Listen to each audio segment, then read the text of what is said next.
Birovni shantaj qilaman deganda Alloh shuni shantaj qilib qo'yadi, ko'chaga chiqolmaydigan bo'ladi. Birovni aybini ochganda Alloh shuni aybini ochadi, kallasini ko'tara olmay qoladi. Shuning uchun birovga yomonlikni ravo ko'rmaylik. O'zimizdan nimadadir past tabaqadagi insonni mensimasdan muomala qilmaylik.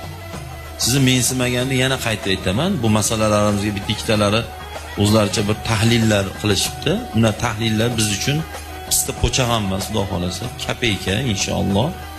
Sizlarga men inshaalloh o'lgunimcha aytaman, sizni hurmat qilmaganda, sizni mensimaganda baklashgani qoppog'iga ham olmang. Bir tiyinga olmang. Mensimang, qo'lini uchini bersa, qo'lingiz uchini bering. Kamtarlik nima, siniqlik nima, odob nima men juda yaxshi bilaman. Uni o'rnida qiling. Noo'rin narsa xunuk narsa hisoblanadi. Kamtarlik, siniqlik degan noo'rin, noloyiq odamga qiling, xunuk bu. Chotini kelib chap qo'lni cho'ntagiga tiqib olib, siz bilan ko'rishgan